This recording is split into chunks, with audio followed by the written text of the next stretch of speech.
Galera, beleza? Como é que vocês estão, meus amigos? Hoje é segunda-feira, uma nova semana se inicia e com notícias animadoras. Gente do céu, não importa para qual lado você olhe, a imprensa brasileira está recheada de críticas ao desgoverno, ao Dilma, seus ministros, o que está acontecendo neste país. Bom, obviamente ele vai comentar sobre isso. Quero abrir o vídeo hoje comentando sobre justiça e principalmente segurança pública. Saíram algumas notas nas últimas horas falando sobre ainda a decisão do Lava Jato, muitas notas falando sobre o Flávio Dino, falando até algumas coisinhas também que envolvem Polícia Federal, emendas, alguns desdobramentos que podemos ter nos próximos dias.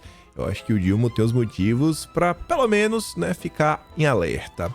Depois, aí sim a gente vai se debruçar sobre algumas críticas muito mais contundentes. E dessa vez não foi só o Estadão, não. O Estadão sim voltou a criticar Lula em mais um editorial. Só que tem outras pessoas questionando, a Folha de São Paulo também. O dia de ontem foi marcado, inclusive, por um tweet da Gleisi Hoffmann puxando a orelha da Rede Globo. Lembrando quem é que manda. Eu falei, o que é que tá acontecendo nesse país? Enfim, tem mais algumas coisas. A Veja também entrevistou uma pessoa específica, uma pessoa muito simbólica, porque é uma pessoa da extrema esquerda, um comunista, que acabou por defender Bolsonaro, e eu quero comentar algumas coisas extras em relação a essa matéria. Enfim, tem muita coisa nesse segundo tópico, e ele nos conecta com o terceiro, porque o Lula também foi criticado ontem por um aliado, ex-aliado, ou pelo menos alguém que tá ali na bolha, conversa com a bolha da esquerda no âmbito da sua agenda ambiental, da sua agenda verde, o que vem fazendo em relação ao Brasil, Amazônia. E aí eu quero puxar isso para falar sobre a viagem do Lula ao exterior, algumas coisinhas que ele vem fazendo, e a Folha de São Paulo nos revelou que nas últimas horas deste domingo, o Lula teve um jantar que estava lá, promovido pelo seu sobrinho José Gomes, contou com a presença dentre diversas pessoas, uma delas, os executivos da BlackRock. Enfim, isso der tempo, ainda tem algumas notícias do Brasil que deu errado, mas vamos que eu já falei demais nessa introdução, que tem muita coisa. Tô animado hoje, tô animado. Vamos lá, a imprensa tá querendo não deixar a gente mal acostumado, Essas críticas, assim, elas não são tão costumazes. É o tempo todo só batendo, só passando pano pro Lula. Os últimos dias, acho que a última semana e meia que o Lula e seus amigos resolveram pisar no acelerador demais. Aí eu acho que a imprensa falou, pô, não tá dando mais, Mas vamos lá, vamos por partes. Começando aqui, como falei pra vocês, falando de justiça e segurança pública, mais uma nota na linha do que eu disse para vocês, que por mais que a decisão tenha sido tomada no âmbito da justiça, como os petistas foram tirar onda, bater no peito, falar, agora aí, chupa, caiu no colo deles, os bônus e também os ônus. Aí tá ali, dizendo que o ministro se baseou em perícia da defesa de Lula para anular provas.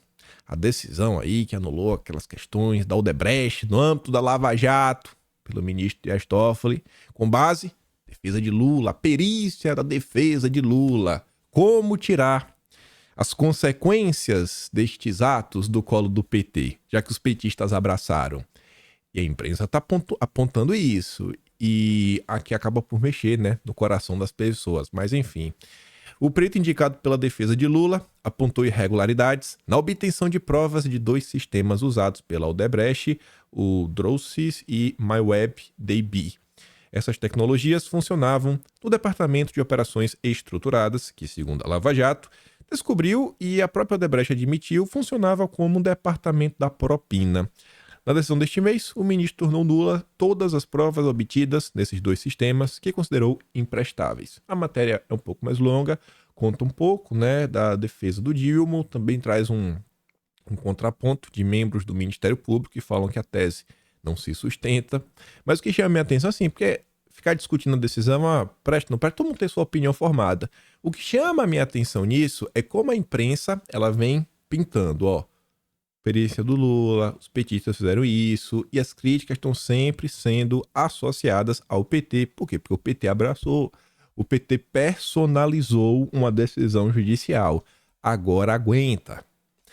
Você vê, Partido Novo pede para a PGR investigar Flávio Dino por suposta omissão de documentos da Odebrecht.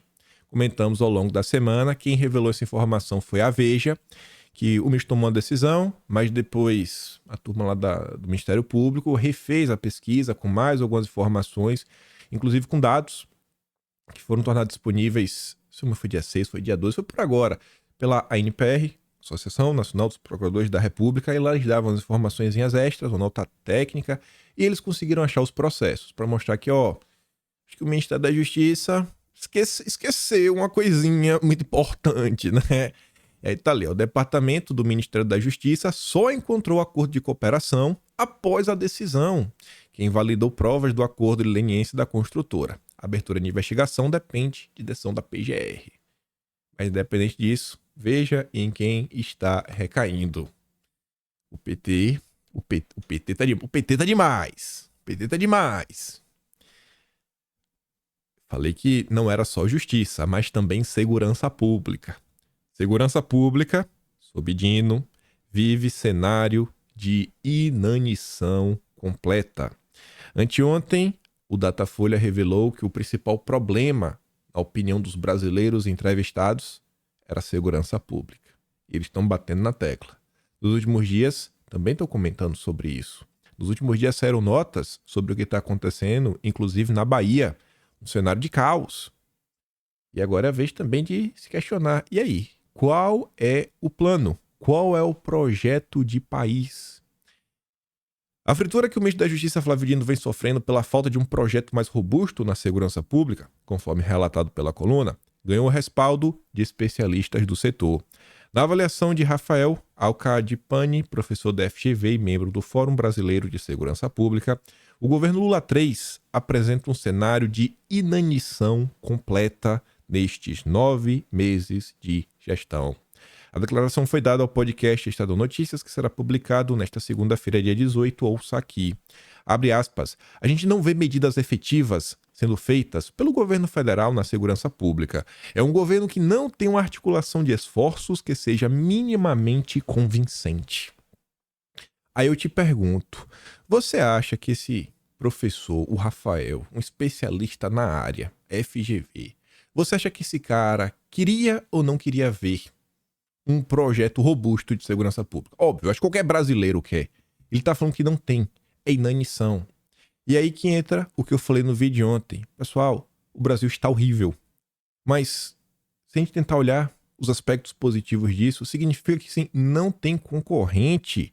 As pessoas estão carentes. As pessoas estão assim, ávidas por alguém que apareça para apresentar qualquer tipo de solução. As pessoas querem respostas. Todo mundo quer resposta. É porque normalmente não perde tempo quando você olha para os embates dentro da direita, muito se alguma coisa tem que ser feita para garantir a liberdade de expressão das pessoas. Esse é um ponto aí que vem incomodando bastante as redes sociais no âmbito da direita. Só que os problemas são generalizados. E se lembra que eu falei para vocês, eu acho que deve ter 2 dias, foi aquele meu exemplo do Vasco do Flamengo, né? Um exemplo bem horrível. Eu tava falando, até para resolver, ou pelo menos melhorar, algumas coisas aí no âmbito judiciário, é muito bacana se a gente tiver apoios que venham de fora do bolsonarismo. Porque o bolsonarismo fala, acho que não tem boa vontade de ouvir. Mas se outras pessoas fora da bolha ouvirem, aí talvez, né, toque o coração de um, de outro.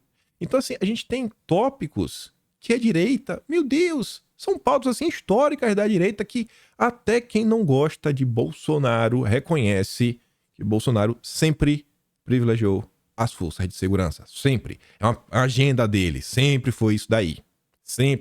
Até as frases e os jargões, né? É bom? É daquele jeito, né? De bater as botas. Então, assim, as pessoas estão aí. É uma forma de conquistar, trazer assuntos diversos, né, de outras agendas no entorno da direita para agregar mais apoios. Aí lá na frente, quando tiver algum tipo de amizade, aí você chega pra esse cara, pô, Rafael, tu é jurista, cara. Você é jurista, você é da FGV, você é um cara aí de nome, você é um especialista do Estadão. Dá uma força aí pra gente, pô, defende a gente aí naquele âmbito ali. Mostra que a gente não é tão gente ruim assim, mostra o que tá acontecendo. Pô, tem um ponto, outro aí que talvez estejam passando do ponto. Não tem ninguém. É um apagão de segurança pública. Oportunidade para os governadores fazerem alguma coisa. Alcadipani, nesta mesma entrevista ao Estadão Notícias, critica a conduta verborrágica do ministro da Justiça frente ao cargo. Falta muita sobriedade ao Flávio Dino. Muitas vezes ele se parece com a extrema-direita, que é lacrar, mas precisa ser capaz de resolver problemas. Aqui é a oportunidade dos secretários de Segurança Pública e secretários de Justiça também dos estados, está de direita, lá com Jorge Melo. O próprio Caiado, não Caiado ninguém fala que é direita, o próprio Tarcísio, Derrite, apresentarem um trabalho, apresentarem um plano de segurança pública para falar, Alcadipani, a opinião que você tem da gente, aqui, o que você chama aí de extrema-direita, olha o que nós estamos fazendo. Somos nós que não temos sobriedade? Somos nós que somos verborrágicos? Olha o resultado do nosso trabalho. É isso que a gente está fazendo. Vem pra cá, pô. Vem pra direita. Esquece aí a isentosfera. A isentosfera não tá com nada. Tá jogando o Brasil no buraco. Foi a isentosfera que elegeu Lula. Cargo no Ministério da Justiça e em secretarias de segurança pública não é para fazer politicagem. É para tentar resolver problemas. As pessoas estão buscando um projeto de país. Como revelou a coluna do Estadão, o Lula foi alertado de que o governo perdeu o debate da segurança pública, também está ciente que o PT acredita parte da culpa ao Flávio Dino, que tem um cargo ameaçado. Isso não é aleatório, vocês vão entender, inclusive, porque o PT está acreditando parte da culpa. Para piorar a situação, como o governo não tem uma marca no setor, Lula e seu partido não conseguem se livrar do fantasma da violência urbana e policial na Bahia. E ainda tem a história da cervejinha. Essa não vai desaparecer nunca, gente. Mas nunca. PT quer dividir o Ministério da Justiça para comandar a segurança pública. Tá entendendo? Tá entendendo? A gente resolve. O dia não tá fazendo nada, deixa que a gente resolve.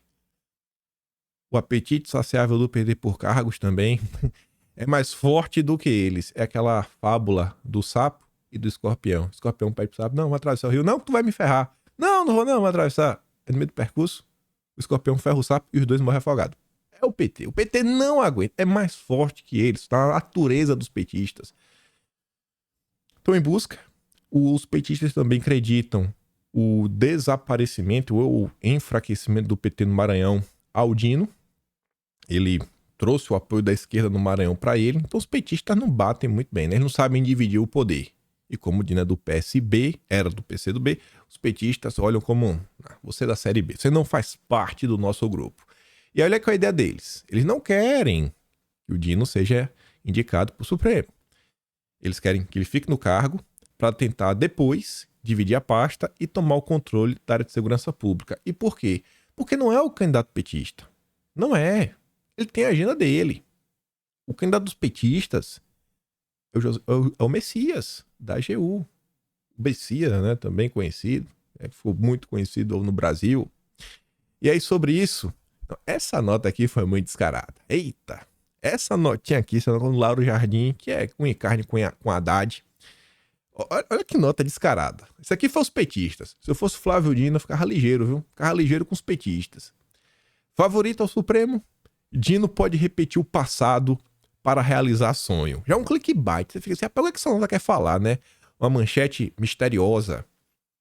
Quando decidiu abandonar o judiciário para entrar na política, Flávio Dino foi indagado por Nelson Jobim, que à época era presidente do CNJ. Se estava louco de abdicar a carreira de juiz para se arriscar numa candidatura de deputado federal.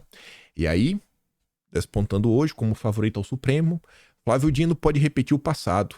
Olha o que ele vai fazer. Para aliados, não há dúvida de que o ministro da Justiça deixaria o Supremo para realizar o sonho de se candidatar à presidência. E qual é o contexto dessa nota? Cadê? Deixa eu ver isso aqui. Não é coisa aqui. Deixa eu ver. Dino é cotado. Não, tinha uma nota a mais para colocar, ficou faltando. Qual o contexto dessa nota? Vejam só. Eu acho que é uma nota... Já tinha uma nota extra para mostrar, mas eu comentei algo similar nos últimos dias. O Dilma, ele tá com um problema. E é esse problema que ele tem, que é a falta de um projeto de segurança pública, meio que pode ser resolvido. indicando o Dino, porque ele indica o Dino pro Supremo. Uma vez que o Dino tá lá, ele bota alguém na pasta e aí tenta começar a resolver. Aí tentar resolver 2 em 1. Só qual é o problema? Essa é a tese que diz, mas o pessoal fala, você pode meio que resolver, você coloca o cara lá, só que, né? E, na verdade, também tem uma ala no PT que reforça isso. Não, eles preferem o Messias. E tentando falar, não, mas se indicar o Dino, pelo menos a gente vai tirar alguém que pode competir eleitoralmente com o Rui Costa, com Haddad, com Camilo Santana e outros nomes do PT. Só que a questão tá falando, essa tese, que você vai tirar um cara da concorrência política, é balela. Dino, no passado, já abandonou a carreira jurídica para ser deputado federal. Quem garante que lá na frente ele não abdique do Supremo para ser candidato? E talvez um candidato ainda mais forte. Então Lula não vem nessa ideia de que vou botar o Dino para favorecer aqui os petistas que vão lhe suceder. Isso não cola. Não cola, Lula. Mantém ele no cargo e divide o ministério de uma parte por PT. Tá aí. É a fritura petista em torno da segurança pública. E aí, nos próximos dias, talvez o Lula possa ter mais uns probleminhas. Talvez, inclusive, o Juscelino possa ganhar companhias. Todo mundo acompanhou aí, né? Todo mundo não, né? Mas vocês que assistem regularmente viram, a Folha de São Paulo noticiou na época, a operação da Polícia Federal, que mirou aqueles contratos lá no Maranhão. A irmã do Juscelino foi até afastada do cargo. O Juscelino teve uns bens bloqueados. E aí agora a Veja diz que a Polícia Federal deve deflagrar novas operações sobre emendas de deputados. E o Lula tá cheio de deputado na sua base, né? Agora o Lula tá cheio de gente. São aguardadas nas próximas semanas novas operações da Polícia Federal em investigações sobre emendas de deputados. Recentemente, uma operação da PF cumpriu 12 mandados de busca e apreensão em Cidade do Maranhão. Essa daí foi um dos que atingiu o ministro Juscelino Filho. Tá ali, a investigação mirou repasse de uma emenda parlamentar do atual ministro das Comunicações, o Juscelino Filho. E aí eu só achei engraçado e curioso. Só achei isso curioso. Porque eu achei um caso muito similar. Só isso. Nada que, pelo amor de Deus, né? Não tem nada a ver uma coisa com a outra. As notícias estão na sequência, mas não se conectam. Eu só achei curioso. Por quê? O Juscelino direcionou a emenda para a cidade, onde a irmã dele é prefeita e o pai já foi prefeito. E agora outro ministro de Lula, o Fufuca, enviou 4,9 milhões em emenda Pix para a prefeitura, que o pai é prefeito. Vocês tiram a conclusão de vocês. Mas vamos que tem muito mais coisas. Sobre críticas, eu nem vou aprofundar nesse texto. Eu digo para vocês, fazer uma pequena sinopse, um resumo. Mas a Folha de São Paulo, ela constrói um exemplo de uma coisa que aconteceu na era do FHC para mostrar como desde muitos e muitos anos, desde 1996, a Suprema Corte do Brasil se debruça sobre muitos casos assim corriqueiros e que não deveriam cair lá. Faz uma comparação com a Corte Americana, que julga, sei lá, centenas de casos no ano, né? Tipo assim, 100 casos no ano. No Brasil tem não sei quantos mil casos para ser julgados. Dezenas de milhares mesmo. Tem lá acumulado 90 mil casos. E aí, em torno disso, eles falam de algumas decisões monocráticas, etc, tudo mais, pipipi. E fala da última decisão, que teve aí no âmbito da Lava Jato. Pela manchete, eu acho que você sente o drama. Fake news e agenda no STF. O ovo da serpente do ativismo individual na corte. Não é um texto elogiando, eu te garanto. E a Folha tá criticando, né? Não é só o Estadão. Também não é só o Estadão e a Folha. Gleisi Hoffmann fez o tweet que eu disse para vocês há pouco. Ao criticar as viagens internacionais de Lula, o Globo parece ter esquecido o que acontecia até outro dia, quando o Brasil tornou-se uma pária na comunidade internacional. Pontou o dedo na cara, hein? E aí? Eu até deixei um comentário pra Gleisi no Twitter, bem assim, eu falei, Gleisi, numa boa, sem nenhuma ofensa, sem tirar onda, você não acha então que estaria na hora de cortar as verbas de publicidade que estão sendo empenhadas na Globo? Ou essa crítica é de mentirinha? E o PT pode mostrar, né? Não, tá jogando contra, também não vai ter mais verba de publicidade. Mas enfim, a eleição de Lula trouxe o Brasil de volta. Aí lá vem aquele chororô do início até o fim pra cobrar da Globo uma autocrítica, pra não criticarem o Lula. E aí, hoje até saiu uma nota que eu acho que a turma da Globo deveria repensar. Uma coisa é Estadão, Folha de São Paulo criticar. Ela não recebe quase dinheiro nenhum. Agora a Rede Globo tem que tomar jeito. A Globo devia botar a mão na consciência se tá seguindo no caminho certo, porque eu acho que tá criticando demais o Lula, viu? Você vê ali, ó. Lula reserva valor recorde para publicidade oficial em ano eleitoral. Quanto? 647 milhões de reais que são obtidos através dos impostos pagos por vocês. 647 milhões para publicidade no ano que vem.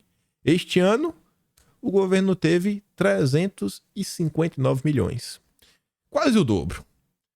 E realmente é recorde. Você vê, ó, a cifra é maior em comparação feita com informações oficiais do Executivo, incluindo gastos classificados como publicidade institucional da Presidência da República desde 2004. É o recorde desde 2004, considerando o IPCA, né? Corrigindo pela inflação, não é o valor absoluto. Vamos aqui botar a inflação, é o maior da história. Ali, ó, a Folha usou dados corrigidos pela inflação oficial do país, ou seja, o índice IPCA, usado inclusive para o reajuste do teto de gastos públicos que vigorou nos últimos anos. Não vou falar que é da história, mas para mim desde 2004. Desde 2004. Talvez a série histórica tenha um valor de 2003, né? Aí pode ser que seja maior. Mas vamos fazer o L, vamos fazer aquele que treme, que a mão treme, igual daquela tia que virou meme, né? Quando vota no Lula chorando. Eita, a Globo hoje tá em festa. Hoje o William Bonner não dorme. Imagina como é que vai estar a Globo News hoje. Se você abrir o Twitter e André Sadi já tiver lido isso, mas pode anotar que já tá escrevendo aqueles tweets com caps lock ligado, do jeito que ela gosta. Sirene, 2 alerta, bomba urgente, Cid Bolsonaro, joias. Vai ser aquilo ali o dia inteiro, né? 647 milhões. Melhor parar de falar mal do Lula. Mas vamos continuar. Eliane Cantanhede, que tá lá na Globo News, também escreve no Estadão. Ontem até escreveu um artiguinho descaradinho, viu? Olha você, viu, Cantanhede? Tá botando as garrinhas de fora. Calote em Cuba, déficit no Brasil. Lula entre os Estados Unidos, Comuna, Chile, Cuba, Uruguai e Venezuela, mulheres e centrão, e o déficit zero evapora. No sobe e desce do início do terceiro governo, o presidente Lula está mais uma vez em baixa. Ô, coitadinho. Voltou a alimentar polêmicas na política externa, demitiu a segunda ministra, deu posse envergonhada aos novos ministros do Centrão. Não foi uma boa ideia usar os relógios que seriam da União, tá falando do Piaget dele. E comandam as votações no Congresso. E o déficit zero 2024 foi um sonho de verão? Foi um pesadelo, na verdade. Haddad anda sumido com o déficit zero, parecendo só um golpe de marketing. A revelação do Estadão de que Lula não devolveu, justamente, relógios da presidência enfraquece a munição contra Bolsonaro. Ô, tadinha, é mesmo, Cantanhede, enfraqueceu, foi. Ô, coitadinha. Ela agora ficou triste, né? Não pode mais falar de Bolsonaro. Ô, coitada. Chora, tia, chora, pode chorar. Chora aí que a coluna é tua. Aí algumas coisas que eu falo pra vocês, que é o seguinte, eu falo, pessoal, quando saem assim, alguns textos, alguns editoriais, algumas coisas assim, eu falo, gente, principalmente quando eu trago o texto da esquerda, eu falo, ó, não olhe isso apenas naquele sentido do, pô, meio que óbvio, né? Isso aí meio que a gente já sabia. Mas eu falo, olhe pra isso daqui, tentando pensar no reflexo que isso vai ter na mente das pessoas fora da nossa bolha. Quem lê o Estadão na maior parte do tempo é a turma da isentosfera. Você conhece alguém de direita que assina o Estadão? Eu não conheço. Você conhece? Eu não conheço. Folha de São Paulo? Eu não conheço. O Globo também não conheço. Eu sou a turma de centro-esquerda cheirosa que mora lá no Leblon, Faria Lima. Então, quando essa turma começa essas críticas, começa a reverberar. E mais do que isso, para além dos leitores, tem os tem a própria classe jornalística, vamos falar assim. Tem a própria classe jornalística. O Augusto de Franco, ele é jornalista. Ele estava lá no Antagonista, no auge do Antagonista com o Maynard, né? O Mamateiro Maynard. Ele postou o editorial que a gente comentou no vídeo ontem, que é a Bússola Institucional Variada. Ele postou no seu Twitter. Ele diz, ó, leiam o alerta do Estadão. Então você vê que isso reverbera. Ontem, cara, ele tá muito mais à direita. Votou em Bolsonaro, mas não é um bolsonarista. Ele até mesmo já falou que ele não é direita, ele é liberal. Como ele se classificou, que é o Hélio Beltrão. Também estava lá compartilhando. Outras figuras também que você vê que não estão nessa bolha do bolsonarismo, do conservadorismo. A turma comenta. A turma começa a dizer, cara, o que está acontecendo? E foi um editorial que já começa daquele jeito, né? Há um clima de permissividade. O Estadão faz um alerta. Olha isso, olha aquilo outro. É hora de reagir, precisamos reagir. Aí a turma olha e fala, o que está acontecendo aqui? Será que o governo Lula realmente tá passando do ponto? Pô, não dá mais, né, pra gente ficar só falando de Bolsonaro. Aí temos que agora, cara, começar a falar de Brasil, né? Não dá mais pra ficar só passando o pano o tempo inteiro. Então isso daí vai criando, né, um sentimento que, ó, vai pra aqui, vai pra aquilo lá. Isso vai mudar hoje, ou amanhã, ou depois de amanhã, alguma decisão no âmbito da coisa, da política, da justiça? Eu acho que ainda não. Mas eu acho que as coisas começam assim. Veja o seguinte. A Vaza Jato, que foi um negócio assim avassalador, porque foram mensagens de WhatsApp trocadas entre os membros da Força Tarefa. Olha a robustez da coisa. Cara, ainda levou tempo. Até agora vem tendo alguns desdobramentos, mas levou tempo. Imagina a situação essa, que é uma crítica aqui, uma crítica colar, pô, ainda tá naquele debate que pode apresentar os contrapontos. A Vaza Jato, que foi a Vaza Jato, ela levou um tempo para pegar tração. Então aqui também vai levar um tempo. Mas os ares estão mudando. Os ares estão mudando. Assim também, bom, pegar o próprio Bolsonaro, a própria coisa que aconteceu com a direita. De quando começaram a sair as primeiras notas, né? A direita jacobina, primeira nota sobre o gabinete do ódio, blogueiros de crachá, isso, aquilo, outro, blá, blá, blá, as entrevistas do Ayan. De quando teve isso, pra começar a CPMI das fake news, pra sair as notas, pra e ter as primeiras buscas de apreensão, gente, foi só em 2020. Mas primeiro, esse cenário começa a ser aventado. As coisas funcionam assim. Mas é bom de ver que os ares estão mudando. E aí, no dia de hoje, o Estadão soltou mais um editorial crítico contra o governo Lula. E um editorial que também chama a atenção porque eles não falam de Bolsonaro, nada. Eles criticaram Lula. Porque normalmente o Estadão ele precisa criticar Bolsonaro primeiro, né? Num parágrafo. Pro parágrafo seguinte, ele fala, ó, já critiquei Bolsonaro, agora eu posso criticar o Lula. E nesse aqui não. Nesse aqui não. Mais autoritário impossível. Ao ser acionada contra a jornalista, a tal Procuradoria de Defesa da Democracia já diz aqui veio. Tá falando aí da AGU do Lula. O que fez contra o Alexandre Garcia. Todo mundo viu, né? O cara é conhecido no Brasil inteiro. Não cabe ao governo definir o que é desinformação, menos ainda estabelecer o que é verdade.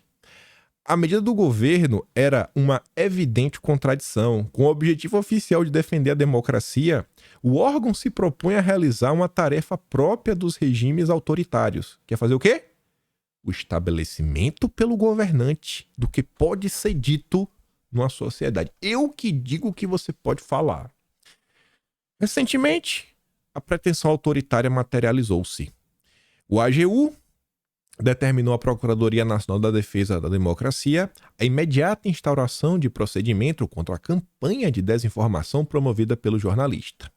Referia-se a Alexandre Garcia, que, no canal da Revista Oeste no YouTube, havia defendido a necessidade de investigar, né? Que não foi só por causa da chuva, as barragens, 3 represas, né?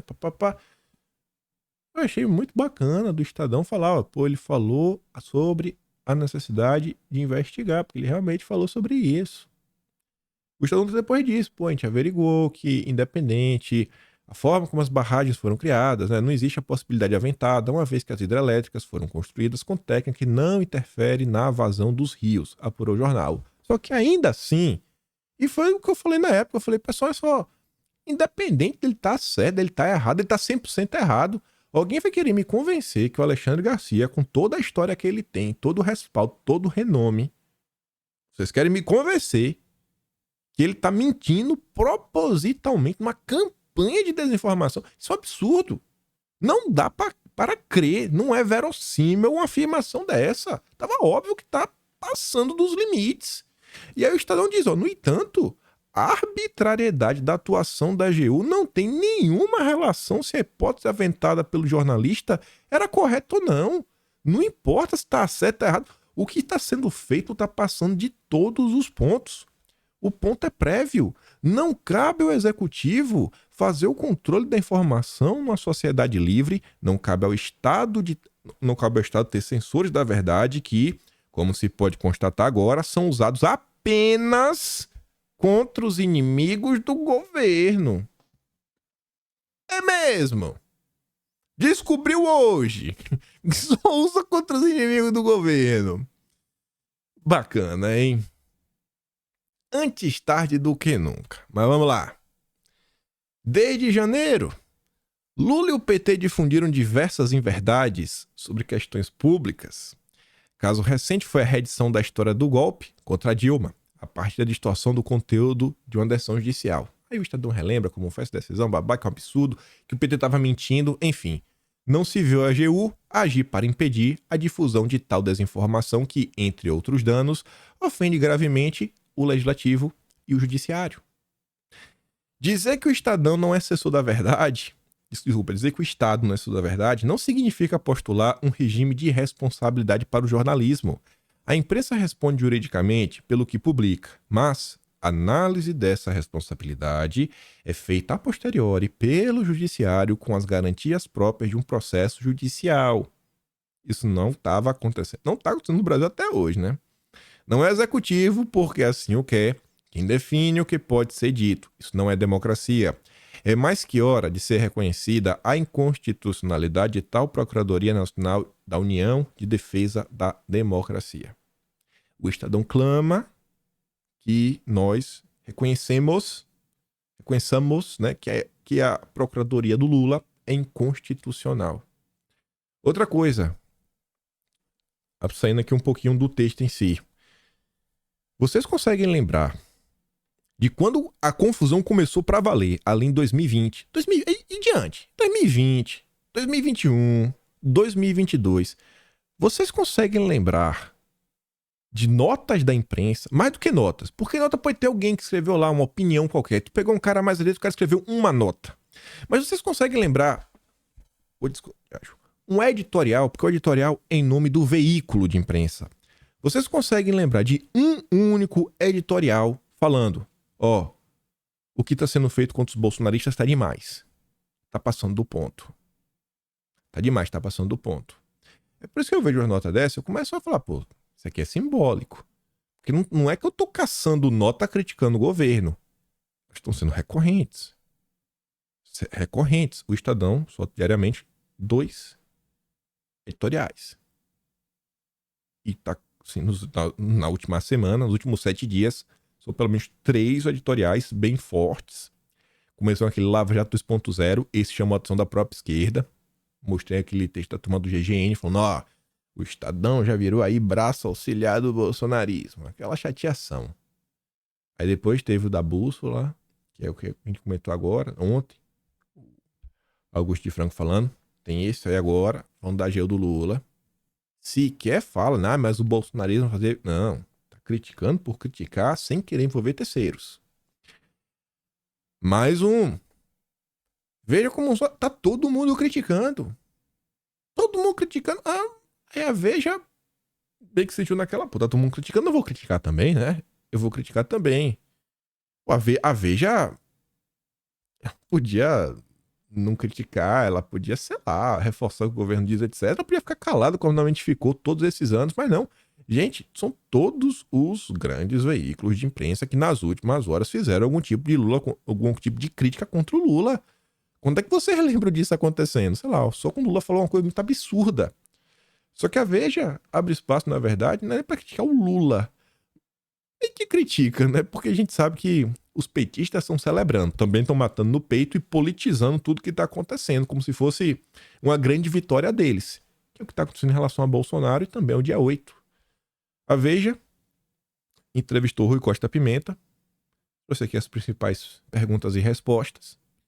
Bolsonaro sofre perseguição política e jurídica. Olha a manchete.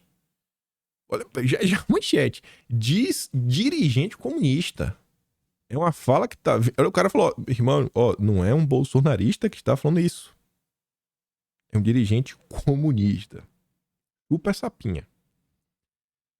Hugo Marques questiona. Rui Costa Pimenta. Como o senhor avalia os inquéritos para investigar o ex-presidente Jair Bolsonaro? E ele responde. Eu acho que tudo isso aí é político. Não acho que é a melhor maneira de tratar o movimento de extrema-direita ou ultraconservador. A perseguição judicial não é o caminho. Veja o que está acontecendo nos Estados Unidos. O ex-presidente Donald Trump tem um processo atrás do outro, um processo político, é visível. E a popularidade dele só cresce. Dia 8 foi o quê? Dia de janeiro foi o quê? Conta. O Rui Costa Pimenta responde assim, ó. Acho que o Bolsonaro acalentou essa ideia de golpe durante todo o seu governo, mas eu não acho que houve nenhuma tentativa real. É um grande exagero falar que o dia 8 foi uma tentativa de golpe de Estado. Eu acho que o pessoal que foi lá realmente estava organizando um golpe. Não estava. Eu não acho que o pessoal estava organizando um golpe. Eu não acho. Se estivesse, seria o golpe mais mal organizado da história. Uma baderna. É como aconteceu nos Estados Unidos, no Capitólio, uma baderna. Eu acho que a perseguição judicial contra esse pessoal é muito exagerada e indevida. Aquele pessoal é gente comum, simples. Umas 400 pessoas que foram indiciadas não têm dinheiro para pagar um advogado. Por que você vai perseguir essa gente? E o mais engraçado é que, assim, quando você olha as pessoas que foram, sei lá, alvo de qualquer coisa aí que seja ao longo dos últimos anos, tirando um ou outro empresário, a maioria, a gente você pega aí jornalistas, influenciadores, youtubers, chama do jeito que você quiser, sei lá, no máximo é classe média, trabalhador, mas não tem ninguém assim rico não, né, nadando em dinheiro. O presidente Lula diz que vai aparecer coisa do Bolsonaro. E o Rui Costa responde, acho que é um erro político. O Lula deveria combater o Bolsonaro em torno de questões políticas.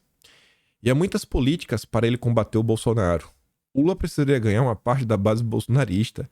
Ele tem que ganhar na política governamental e do ponto de vista ideológico. Só que o Lula não tem um projeto de país para ganhar ninguém.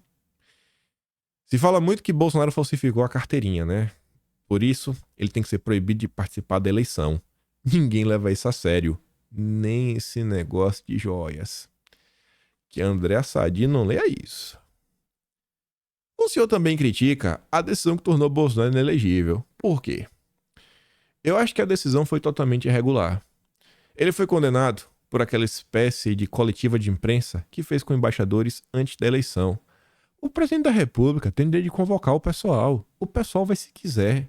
Não obrigou ninguém a estar lá. A imprensa foi. Os embaixadores foram.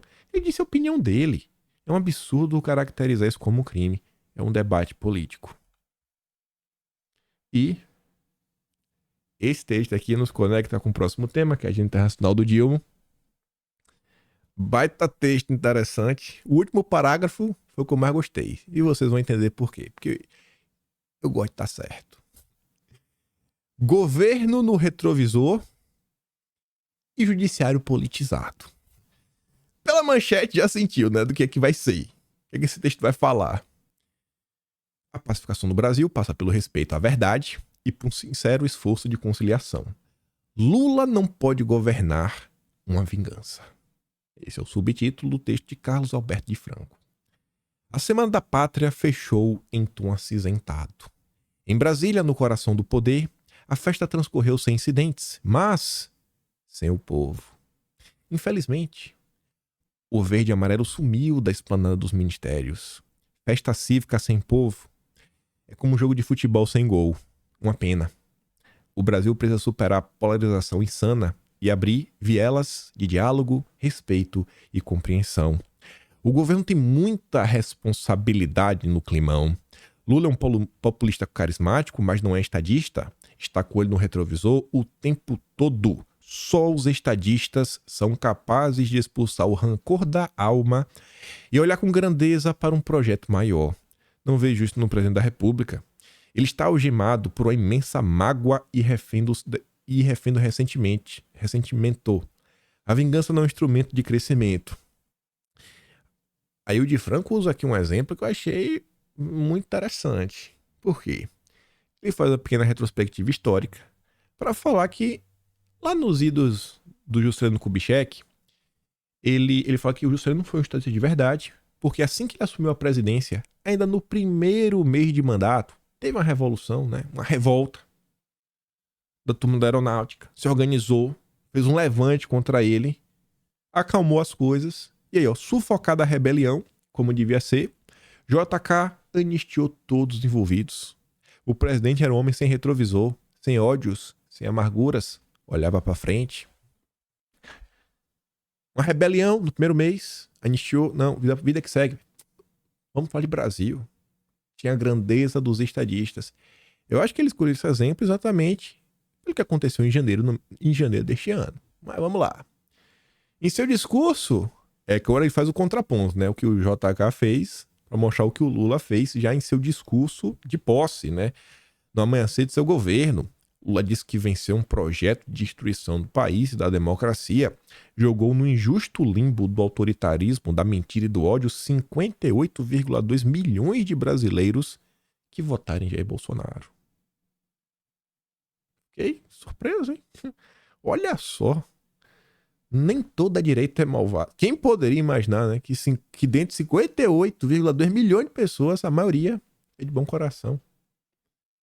Para Lula, portanto, os cidadãos que votaram em Bolsonaro, quase a metade do eleitorado, aderiram a um projeto de destruição da democracia. A narrativa construída de costas para a realidade não foi capaz de captar o sentimento profundo dessa parcela do eleitorado. Qual é o sentimento? Uma forte decepção com a entronização na presidência da República de um personagem que está em completa sintonia com valores conservadores legítimos. É difícil que os nossos políticos do Centrão, principalmente, leiam isso daqui e entendam o que se passa. Perceber que tem 58,2 milhões de brasileiros que defendem valores caros na sociedade. Na verdade, é muito mais do que isso. O último Datafolha mostrou que até o progressismo é conservador. Na verdade, é manchete da Folha de São Paulo. Até o progressismo no Brasil é conservador. Mas eles não querem representar esses valores. Eu vou até adaptar uma frase que eu ouvi. A palavra que o cara usa é outra. Mas é mais ou menos assim. O que você chama de moralismo, eu chamo de decência. É tipo isso, pô. A frase que o cara usa é o que você chama de sentimentalismo, eu chamo de decência humana. Sabe? Porque assim, conservador, esse moralismo barato. Não, o que você chama de moralismo, eu chamo de decência humana. É coisa assim, é o básico do básico, do básico, do básico, do básico. Do básico. Olha, esses 58,2 milhões de brasileiros, tem uma boa parcela aí que cresceu assistindo a banheira do Gugu. Ninguém tá falando de moralismo. É o básico do básico, do básico, do básico, do básico. Porque esse básico do básico, do básico, do básico já desapareceu na sociedade. Infelizmente, nenhum partido quer realmente abrir um espaço para isso, como a gente vem vendo o Valdemar nas últimas semanas. Lula não se deu conta de que a cultura conservadora, como ocorre em muitos países civilizados, faz parte do diálogo democrático. Não. Quem não se deu conta, me perdoa, Di Franco, foram vocês do consórcio. Porque o Lula é assim desde que o mundo é mundo. A esquerda é assim desde que o mundo é mundo. Eles não querem diálogo. Tem do mesmo modo que os partidários da esquerda o direito de transitar no espaço político. A esquerda não quer espaço. A esquerda quer inquisição. Querer jogar o dia 8 no colo dos conservadores é uma narrativa que está fazendo água. Basta olhar para a gritante e comprovada omissão do então antigo do então amigo e ministro do Gabinete de Segurança Institucional do presidente Lula, né, Gonçalves Dias. Os culpados pela baderna, a direita e a esquerda, devem ser punidos. Não pode haver punição seletiva e narrativa encomendada. O presidente da República continua com ele no retrovisor, não pacificou o país. Ao contrário, Lula carrega um passivo inescapável. Sua estratégia tem sido afogar e reprimir a verdade dos fatos. Como pretende evitar que eles se imponham? Com a ajuda de um judiciário crescentemente politizado. Aí ele se desdobra sobre essa decisão incomodou, viu? Já passou quase uma semana e a turma continua falando dela. Incomodou, gente. Incomodou. É aquela coisa, né? Independente aí da motivação. Acho que é capaz de ter saído bom essa decisão, viu? No final do dia, porque deu um sacode no consórcio em grande parte da população, que tava aquele papinho mole pra cima do Lula. Um país não pode viver de narrativas, mas da verdade factual. Uma manobra de um ministro abriu caminho para Lula disputar a presidência. Agora, outra decisão tenta apagar a história. Palavras duras. O Estadão já vai estar em algum inquérito. E aí chegamos para mim na melhor parte, que é o último parágrafo. Eu falei, eu gosto de estar certo. A pacificação do Brasil passa pelo respeito à verdade e por um sincero esforço de conciliação. Lula não pode governar uma vingança. Precisa ter o que até agora não aflorou. Um projeto para o Brasil. Um projeto para o Brasil. A Amazônia, por exemplo, clama por mais desenvolvimento sustentável e não por embargos decididos por ONGs interessadas nos nossos recursos. Milhões de brasileiros esperam saneamento básico, educação e saúde. Quanto ao judiciário, não me canso de manifestar meu respeito pela instituição, mas acho que a corte exige moderação, recato e despolitização. Mas vamos voltar ali pro vermelhinho. Um projeto para o país. Tem uns 4, 5 meses que eu falei, gente, temos que pelo menos começar a falar sobre isso. Para quando as pessoas... Eu falei lá atrás, elas vão ficar... Né? A realidade vai bater. Quando a realidade bater na porta, elas perguntarem, cara, e agora? Cadê o projeto de país? Eu falei, ó, ainda que a gente não tenha um projeto, eu não tenho um projeto de país. Porque o país é muito grande, tem muitas áreas. Eu não tenho solução para muita coisa. Eu tenho algumas coisas que eu acredito que é um caminho bacana. Mas eu não sou político, eu não tô tentando resolver. Tô tentando contar a história do Brasil, mostrar alguns contrapontos, tentar filtrar a informação, dar informação de qualidade para vocês. Eu quero ser o cara da informação. Vou te dar informação. Não tenho capacidade... Tô muito jovem. Quem sabe daqui a 30 anos, estudando, tenho capacidade de solucionar alguns problemas. Porque o Brasil, tu solucionar um problema, tu já é um gênio, né? O Brasil é o Brasil. É o nosso Brasil. O nosso brasa. Mas você tá vendo? Eu falo, gente, temos que... As pessoas vão olhar... Temos que discutir um projeto de Brasil. Que ainda que a gente não tenha um, na hora que passar o olho nas redes sociais, falar, ali, rapaz. Quer dizer que são os bolsonaristas, os conservadores, a direita que está discutindo sobre um projeto de país. Pô, é isso que eu tô procurando. Eu acho que Bolsonaro assim meio bruto, né? Mas pelo menos tem um projeto de país. Pelo menos essa turma aí tá discutindo o Brasil. Essa eu bati na tecla, hein? Mais claro do que isso, só 2 disso.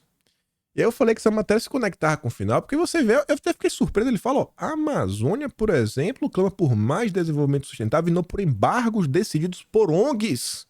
Os zongueiros, falou dos zongueiros. E aí, a Jovem Pan ontem entrevistou o Aldo Rebelo, a Gazeta do Povo soltou uma nota, né, do papo que teve.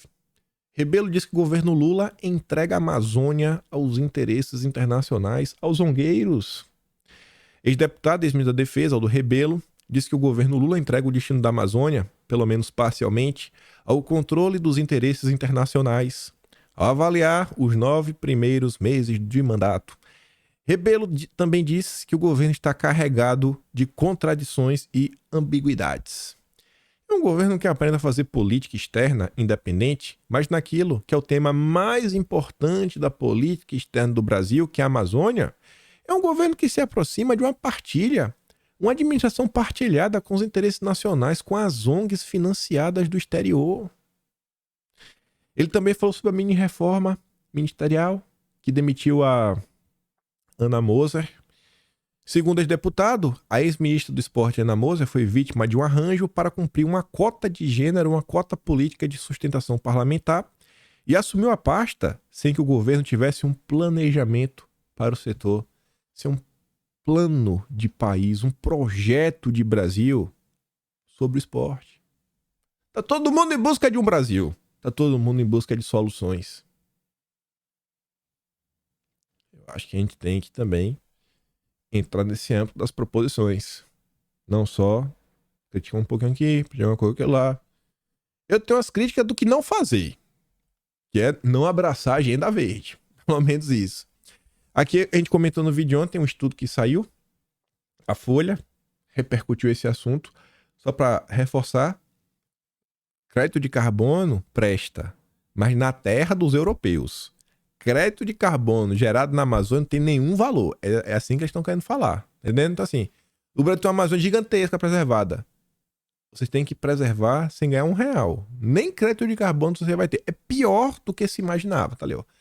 Crédito de carbono na Amazônia são ineficazes. Pesquisa aponta que o sistema não é adequado para compensar emissões e expõe comunidades indígenas a riscos. Mas vamos lá. Universidade de Colômbia, aquela que também recebeu Eda Barbalho, receberá representantes do Observatório do Clima para debate. Sabe qual é o debate?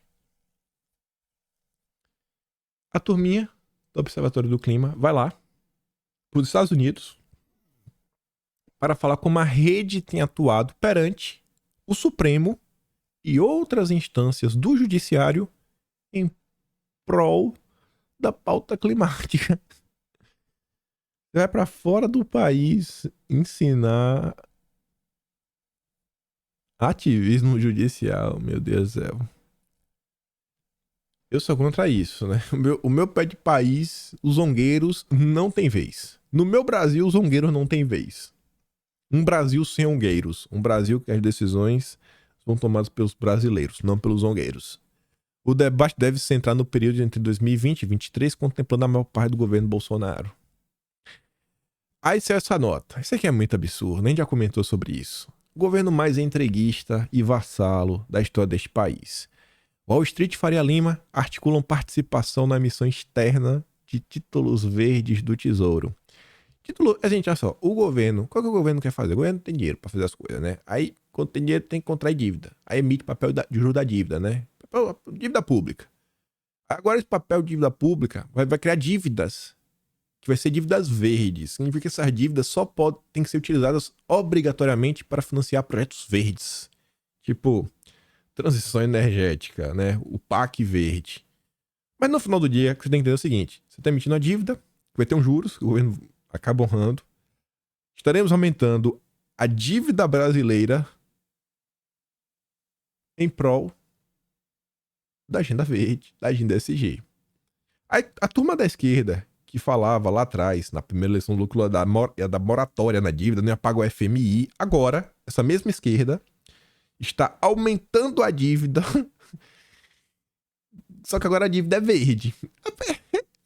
É inacreditável, né? Mas vamos lá. E ainda é com os banqueiros do grande capital. Não é nem pra falar assim, não, é os bancos brasileiros. Não, são os bancos de Wall Street. É literalmente assim, se colocando de joelhos para o imperialismo, que eles tanto fingiam combater. Mas tá ali, né? Tanto Banco de Wall Street e Faria Lima começam a se movimentar para participar da emissão de dívida externa sustentável do Tesouro Nacional, os chamados Green Bonds, no jargão do mercado. Conversas já estão ocorrendo e o Sindicato de Assessores Financeiros deve ganhar corpo em breve. A expectativa é que a emissão seja de 2 bilhões, mas o valor final vai depender da demanda dos investidores e do preço, segundo fontes, que monitoram a transação e concordarem em falar na condição de anonimato, uma vez que as informações não são públicas. Lembrando que o Lula trouxe vários banqueiros para o seu conselhão e o Haddad é tipo assim, amigo íntimo do cara da Febraban, né? Do Sidney, lá da Febraban. Federação dos Bancos. Mas tá ali, ó. Olha isso aqui. Olha essa notícia. Eu sei que você vai ficar meio revoltado, mas vamos dar risada juntos. O que tem agitado os bastidores é justamente o critério de seleção dos futuros assessores financeiros da operação, né? Quem que vai ser escolhido? Qual o critério para escolher? Isso porque o Tesouro Nacional deve considerar os bancos mais bem posicionados nos rankings de emissão de dívida nacional nos últimos anos para escolher os membros que vão compor o sindicato. Todo mundo quer fazer parte do sindicato do Lula dos títulos verdes. Tu já pensou? 2 bilhões de dólares em vez de... Eita, 10 bilhões de reais. Os bancos que lideram a área de mercado de capitais na região da América Latina e Caribe são nomes como Santander, JP Morgan, Citi, Itaú, BBA, Bank of America. O interesse de bancos pela operação é grande. Com a primeira emissão dos Green Bonds, ninguém quer ficar de fora. Por isso, os bancos da Faria Lima ou de Wall Street já têm batido na porta do Tesouro Nacional e também da Fazenda, no intuito de garantir um lugarzinho na comissão. Todo mundo quer fazer parte. É o trem da alegria do Lula. Planejada para ocorrer até meados de novembro deste ano, a captação dos Green Bonds do governo brasileiro é esperada para ser oficialmente anunciada na próxima segunda pelo Haddad. Sabe onde é que ele vai anunciar? Durante evento da CNI com a Fiesp, do José Gomes, né, o sobrinho de consideração do Lula, José Gomes, na Bolsa de Nova York. Vendeu o Brasil em Nova York. Sensacional. Nem no Brasil vai ser. O lançamento em Nova York. Não é à toa que sua presença é bem esperada em Wall Street. Na esteira da viagem que o ministro fará a Nova York para vender o plano de transformação ecológica do Brasil a investidores internacionais. E calma que já tem os desdobramentos. Isso virou um jantar. O momento da primeira emissão verde no Brasil levanta, porém, questionamentos no mercado. É uma emissão política. Resumo lembrando que a agenda ambiental é uma das prioridades do governo Lula. O tema foi comentado nos corredores da Brasil Climate Summit. Sabe onde? Na Universidade de Colômbia.